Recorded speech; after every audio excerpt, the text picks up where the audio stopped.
ସେମାନଙ୍କୁ ନିଯୁକ୍ତି କାହିଁ ଦିଆଯାଉନି?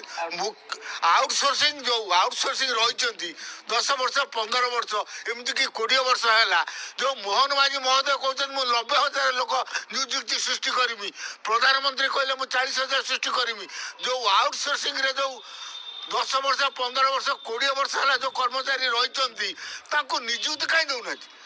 ଏଣେ ନିଯୁକ୍ତି କହୁଛନ୍ତି ଏତେ ଲୋକ ନିଯୁକ୍ତି କରିବି, ଯେଉଁମାନେ ଆଉଟସୋର୍ସିଂରେ ଅଛନ୍ତି ସେମାନଙ୍କୁ ସରକାର କାହିଁକି ନିଯୁକ୍ତି ଦେଉନି? ମୁଁ ଆଜ୍ଞା ବୁଝୁଛି ବର୍ତ୍ତମାନ ଗୋଟେ ଆଉଟସୋର୍ସିଂ ପିଲା ସେ ଯେଉଁ ଅବସ୍ଥାରେ ଅଛନ୍ତି ଓଡ଼ିଶା ଯାକ ଆଉଟସୋର୍ସିଂ ଅଫିସରେ ହଉ କି ଫିଲ୍ଡରେ ହଉ ଆଉଟସୋର୍ସିଂ ପିଲାମାନଙ୍କର ଭବିଷ୍ୟତ କ'ଣ? ମୋହନ ମାଝୀ ମହୋଦୟ ପ୍ରଧାନମନ୍ତ୍ରୀ ନରେନ୍ଦ୍ର ମୋଦି ମୋତେ କହିବେ କି ଆପଣ ତ ଯେତେବେଳେ ଇଲେକ୍ସନ ବେଳେ କହିଲେ ଆମେ ବର୍ଷକୁ ଏତେ କୋଟି ଏତେ ଲକ୍ଷ ଚାକିରି ଦେବୁ କହିଥିଲେ ଆମର ମୋଦି ସାହେବ, କେତେଟା ଓଡ଼ିଶାରେ କେତେଟା ଲୋକଙ୍କୁ ପୋଷ୍ଟିଂ ଆପଣଙ୍କ ସରକାର ଆଇଲା ପରେ କେତେଟା ଲୋକଙ୍କୁ ପୋଷ୍ଟିଂ କରିଛନ୍ତି ମୁଖ୍ୟମନ୍ତ୍ରୀ ପ୍ରଧାନମନ୍ତ୍ରୀ କହିବେ କି? ଆପଣମାନେ ବାରମ୍ବାର ଯେଉଁ ଲୋକକୁ ଲାଳସା ଦେଖେଇକି ଭାବୁଛନ୍ତି ଭୋଟ ନେବେ।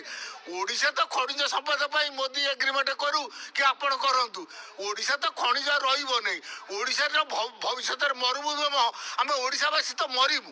କେବଳ ଖଣିଜ ପାଇଁ ପ୍ରଧାନମନ୍ତ୍ରୀ ଏଠି ଏମଓ କରୁଛନ୍ତି, ମୁଖ୍ୟମନ୍ତ୍ରୀ କରୁଛନ୍ତି। ସେଠି ଯାଆନ୍ତୁ ନା, ସେଟା ଭବିଷ୍ୟତ କଥା ଦେଖାଯିବ। ଆଜି ଓଡ଼ିଶା ଲୋକ ଯଦି ଆପଣ ଏତେ ନିଯୁକ୍ତି ସୃଷ୍ଟି କରୁଛନ୍ତି, ଆଉଟସୋର୍ସିଂ ମାନେ ପୋଷ୍ଟିଂ ଦେଉନାହାନ୍ତି, ଓଡ଼ିଆ ଲୋକମାନେ ଦାଦନ ଖଟିବାକୁ ଯାଉଛନ୍ତି କାହିଁକି ବାହାର ରାଜ୍ୟକୁ? ଆପଣ ବାହାର ରାଜ୍ୟକୁ ଓଡ଼ିଶା ଲୋକମାନେ ଦାଦନ ଖଟିବାକୁ ଯାଉଛନ୍ତି କ'ଣ ପାଇଁ ଆପଣ ବୁଝୁନାହାନ୍ତି? ଆପଣ ବା ଦାଦନ ଯାଉଛନ୍ତି ପେଟ ପାଇଁ ପୋଷିବା ପାଇଁ ବୋଲିକି ଆପଣ ଦାଦନ ନ ଯିବା ପାଇଁ ଲେବର ଅଫିସରଙ୍କୁ ପୋଲିସ ମାନଙ୍କୁ ଷ୍ଟେସନରେ ଜଗେଇଲେ। ଆପଣଙ୍କ ସରକାର ଚାକିରି ଦେବ ନାହିଁ, ନିଯୁକ୍ତି ଦେବ ନାହିଁ। ଯିଏ ବାହାରକୁ ତା ପେଟ ପୋଷିକି ଯିବ ତାକୁ ପୋଲିସ ଲଗେଇ ଲେବର ଅଫିସରଙ୍କୁ ଲଗେଇ ତାଙ୍କ ଛୁଆ ପିଲାଙ୍କ ଦାନା ମାରିବା ବିଚାର କରୁଛ। ତେଣୁ ଦେଖନ୍ତୁ ଆଜ୍ଞା, ଆଉ ଗୋଟେ କଥା ମୁଁ ଶୁଣୁଥିଲି ବୁଝୁଥିଲି, ମୁଁ ବିଦ୍ୟୁତ ବିଭାଗରେ ଚାକିରି କରିଥିଲି, ଦୀର୍ଘ ଦିନ ୟୁନିୟନରେ ବି ଥିଲି। ମୋତେ ଯାଏ ବର୍ତ୍ତମାନ ଆମର ଯେଉଁ ୟୁନିୟନ ସେକ୍ରେଟାରୀ ଅଛନ୍ତି, ମୁଁ ଯେଉଁ ୟୁନିୟନରେ ଅଛି, ସିଏ କହୁଥିଲେ ଯେଉଁ ସ୍ମାର୍ଟ ମିଟର ଲାଗିବା ଦ୍ୱାରା 16,000ରୁ 17,000 କର୍ମଚାରୀ ଛଟେଇ ହେବେ। କିଏ ଆଜ୍ଞା ଛଟେଇ ହେବେ? ନା ଯେଉଁମାନେ ମିଟର ରିଡ଼ିଂ କରୁଛନ୍ତି। ଏଇ ଯେଉଁ ସ୍ମାର୍ଟ ମିଟରରେ ରିଡ଼ିଂ ବାଲା ରହିବେ ନାହିଁ, ତାଙ୍କର ମନ ଇଚ୍ଛା ଟାଟା କମ୍ପାନୀ ସେଇଠି ବସିକି ଆମ ଉପରେ ତ ଯେଉଁ ଜିଜିଆ କର ଇଂରେଜମାନଙ୍କ ଭଳିଆ ଲଗେଇବ। ଏଣେ 16,000ରୁ 17,000 କର୍ମଚାରୀ ଆଜ୍ଞା ଛଟେଇ ହେବେ। ମୁଁ ମୁଖ୍ୟମନ୍ତ୍ରୀ ମହୋଦୟକୁ ପଚାରୁଛି ଯେ ସ୍ମାର୍ଟ ମିଟର ଲଗାଉଛ, ଯେଉଁ 16-17,000 କର୍ମଚାରୀ ଛଟେଇ ହେବେ, ତାଙ୍କ ପିଲାଛୁଆ ଭବିଷ୍ୟତ କଥା ଆପଣ ବିଚାର କରିଛନ୍ତି କି? ଆଉଟସୋର୍ସିଂ କି ପୋଷ୍ଟିଂ ଦେଉନାହାନ୍ତି, ଛଟେଇ ମ୍ୟୁନିସିପାଲିଟି ସଫେଇ କର୍ମଚାରୀ କି ଛଟେଇ କରିବାକୁ ବସିଛନ୍ତି। ଏଣେ ପୁଣି ଯେଉଁ ଟାଟା କମ୍ପାନୀ ଯେଉଁ 16-17,000 କର୍ମଚାରୀ କି ଚାକିରିରୁ ବିଦା କରିଦେବ ସ୍ମାର୍ଟ ମିଟର ପାଇଁ, ସେ ତାଙ୍କ ଭବିଷ୍ୟତ ପିଲା ଛୁଆଙ୍କୁ କିଏ ବୁଝିବ? ମୁଖ୍ୟମନ୍ତ୍ରୀ ମହୋଦୟ ବେଳ ଥାଉ ଥାଉ ଉପମୁଖ୍ୟମନ୍ତ୍ରୀ ସିଂହଦେଓ ମହୋଦୟ ବିଦ୍ୟୁତ ମନ୍ତ୍ରୀ ହୁସିଆର ହୁଅନ୍ତୁ। ଆଗକୁ 16-17,000 କେବଳ ବିଦ୍ୟୁତ ବୋର୍ଡରୁ ସ୍ମାର୍ଟ ମିଟର ପାଇଁ ଛଟେଇ ହେବେ।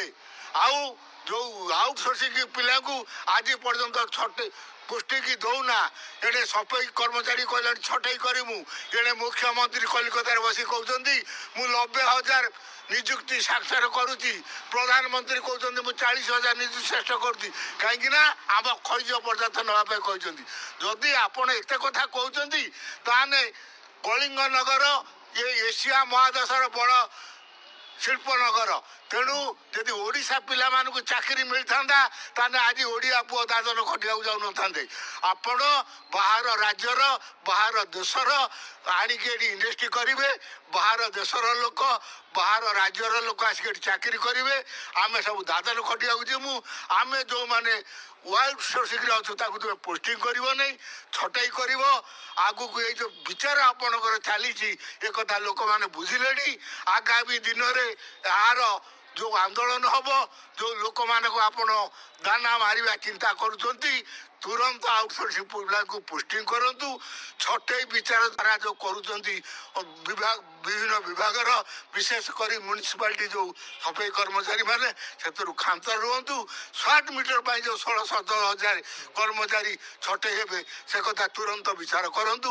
ନହେଲେ ଆଗାମୀ ଦିନରେ ଓଡ଼ିଶା ମାଟିରେ, ଓଡ଼ିଶା ଭୋଟ ନେଇକି ଆପଣମାନେ ଯେଉଁ ରାଜନୀତି କରୁଛନ୍ତି, ଆମ ପିଲା ଛୁଆଙ୍କୁ ମାରିବା ଚିନ୍ତା କରୁଛନ୍ତି, ଏହା ବିଚାର ଓଡ଼ିଶାବାସୀ ଆପଣଙ୍କୁ ନିଶ୍ଚୟ ଦେବେ। ଜର ଲୋକ ଆସିକି ଏଠି ଚାକିରି କରିବେ, ଆମେ ସବୁ ଦାଦନ ଖଟିବାକୁ ଯିବୁ। ଆମେ ଯେଉଁମାନେ ୱାଇଲ୍ଡ ସୋର୍ସିଂରେ ଅଛୁ ତାକୁ ତୁମେ ପୋଷ୍ଟିଂ କରିବ ନାହିଁ, ଛଟେଇ କରିବ। ଆଗକୁ ଏଇ ଯେଉଁ ବିଚାର ଆପଣଙ୍କର ଚାଲିଛି, ଏ କଥା ଲୋକମାନେ ବୁଝିଲେଣି।